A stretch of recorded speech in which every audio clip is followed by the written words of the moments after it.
Hello పిల్లలు, మనం ఈ వీడియోలో రిలేషన్స్ అనేవి ఫంక్షన్స్ ఎలా అవుతాయో చూద్దాం. y విలువ 2xల కంటే 3 ఎక్కువ అయినట్లయితే y అనేది xలలో ప్రమేయం అవుతుందా? ఇది మనకి ఇవ్వబడిన ప్రశ్న.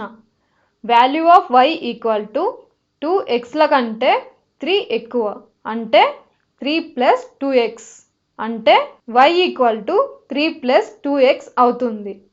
అయితే y అనేది xలలో ఫంక్షన్ అవుతుందా?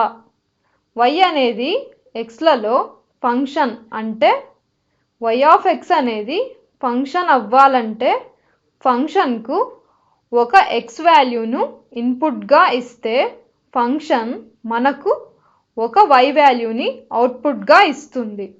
అంటే ఒక ఇన్పుట్కు ఒక అవుట్పుట్ మాత్రమే ఎగ్జిస్ట్ అయినట్లయితే అది ఫంక్షన్ అవుతుంది.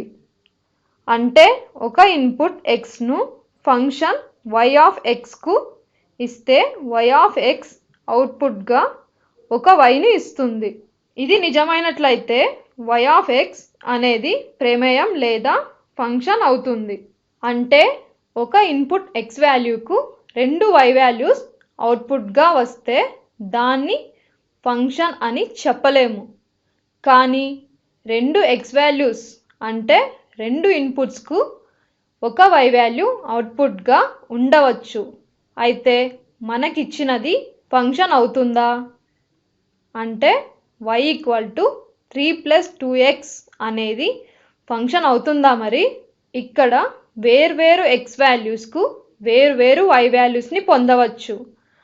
అంటే ఒక ఇన్పుట్ను ఇస్తే మనకు ఒక అవుట్పుట్ మాత్రమే వస్తుంది. ఉదాహరణకు x ఈక్వల్ టు 0 అయితే y ఈక్వల్ టు 3 అవుతుంది.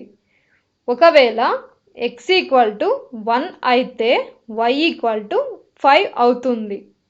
కాబట్టి ఇది డెఫినెట్గా ఫంక్షన్ అవుతుంది.